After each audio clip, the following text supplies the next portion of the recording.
Assalamualaikum warahmatullahi wabarakatuh. Perkenalkan, saya Desi Sri Wahyuni, dan saya bersama teman saya yang bernama Revia Delafit.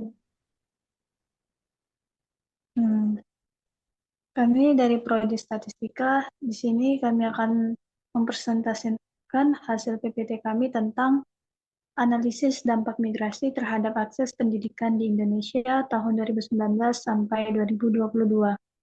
Next.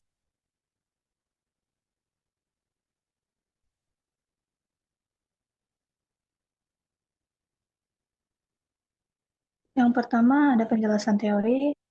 Penelitian ini menggunakan 5 jenis visualisasi data, yaitu scatter plot, diagram Sankey, stage-gate area chart, peta 3 dimensi, dan word cloud. Scatter plot ini digunakan untuk melihat hubungan antara dua variabel numerik. Diagram Sankey menampilkan aliran proporsi antar kategori dalam data. Stage-gate area chart menunjukkan perubahan kontribusi tiap kategori dari waktu ke waktu. Peta 3 dimensi memvisualisasikan data spasial dalam 3 dimensi, yaitu untuk melihat distribusi wilayah. Sementara itu, word cloud digunakan untuk menampilkan kata-kata dominan dalam data teks secara visual. Next. Yang kedua ada studi kasus. Bab 1 pendahuluan 1.1 latar belakang.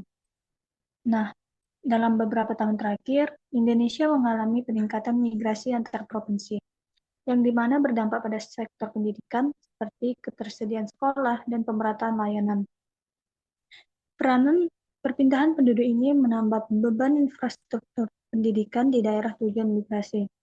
Oleh karena itu, dibutuhkan visualisasi dan analisis data untuk melihat sejauh mana laju migrasi diimbangi dengan akses pendidikan yang merata.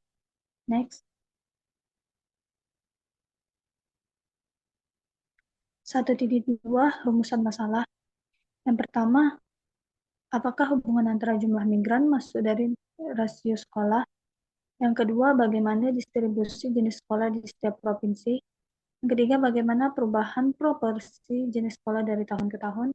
Dan yang keempat, wilayah mana yang mengalami ketimpangan dalam akses pendidikan? Next.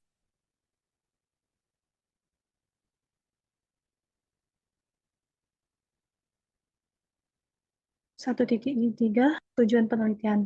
Yang pertama, menganalisis korelasi antara migrasi dan rasio sekolah. Yang kedua, mengetahui distribusi sekolah berdasarkan jenis dan provinsi. Yang ketiga, mengamati tren perkembangan pendidikan dari tahun ke tahun. Yang keempat, mengidentifikasi wilayah dengan akses pendidikan rendah. Dan yang kelima, menentukan kategori yang paling sering muncul dalam data. Next.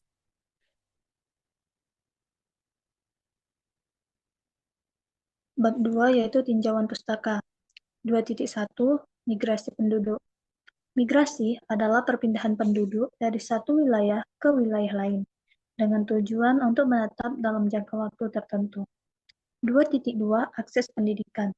Akses pendidikan mengacu pada kemampuan masyarakat untuk memperoleh layanan pendidikan secara merata dan berkualitas. 2.3 Visualisasi data. Visualisasi data merupakan representasi grafis dari informasi dan data dengan tujuan untuk menyampaikan informasi secara cepat dan efektif. Nah, visualisasi data ini digunakan dalam penelitian, yaitu scatter plot, diagram Sankey, stage-gate area chart, peta 3 dimensi, dan word cloud. Next. Ketiga, metodologi. 3.1 Sumber data. Data ini diambil dari file data migrasi pendidikan CSP, yang dimana informasi tahunannya dari tahun 2019 hingga 2022 tentang jumlah migran masuk, rasio sekolah, jenis sekolah, jumlah sekolah, dan APS per provinsi. Data ini merupakan hasil simulasi yang mencerminkan kondisi real lapangan berdasarkan laporan tahunan pendidikan dan migrasi dari BPS.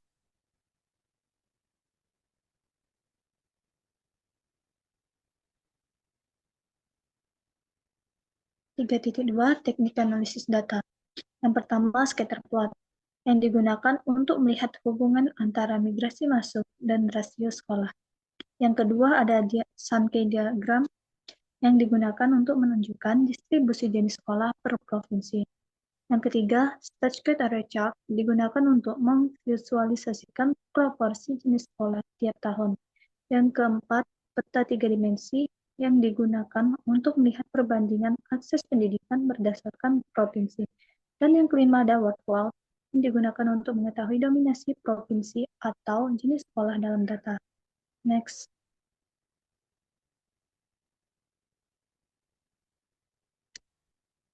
Oke, selanjutnya akan dijelaskan oleh teman saya, Revia Della Hafid.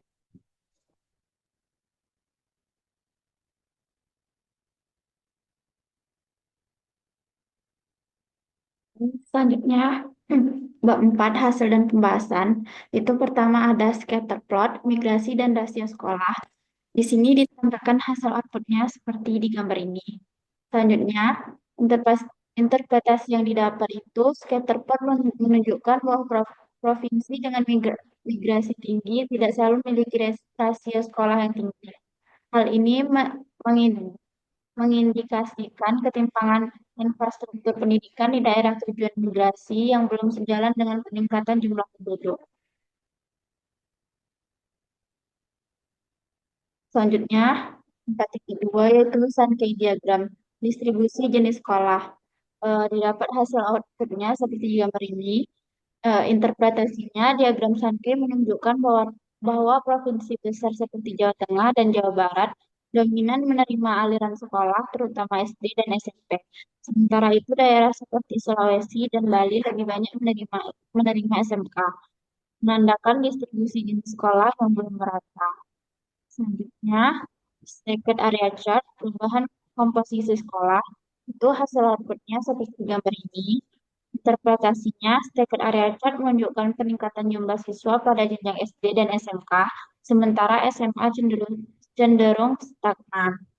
Hal ini mengindikasikan fokus pembangunan pada pendidikan dasar dan kejuruan, seiring kebutuhan tenaga kerja siap pakai. Selanjutnya itu ada peta 3D, akses pendidikan berdasarkan provinsi. Hasil outputnya seperti di gambar ini.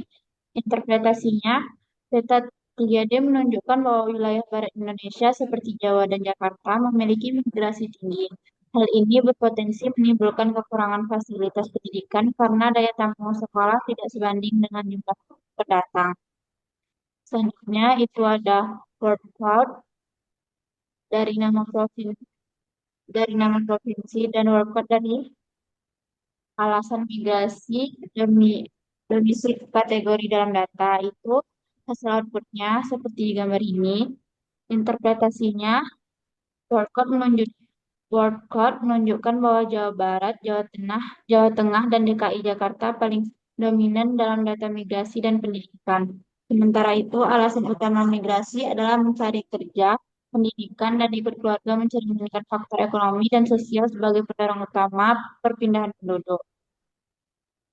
Selanjutnya, yang terakhir kesimpulan. Kesimpulannya yaitu hasil analisis menunjukkan bahwa jumlah migrasi tidak selalu sejalan dengan rasio sekolah, menandakan perlunya perencanaan pendidikan yang responsif terhadap migrasi. Distribusi jenis sekolah belum Distribusi jenis sekolah belum merata dengan dominasi di provinsi besar seperti Jawa Barat dan Jawa Tengah. Jumlah siswa SD dan SMK meningkat, mencerminkan fokus pada pendidikan dasar dan vokasi. Wilayah Barat sebagai tujuan utama migrasi perlu memperkuat infrastruktur pendidikan. Alasan utama migrasi adalah ekonomi, pendidikan, dan keluarga, menegaskan bahwa migrasi dan pendidikan saling berkaitan dan harus dikelola secara terpadu. Sekian hasil presentasi kami. Kami akhiri dengan Wassalamualaikum warahmatullahi wabarakatuh.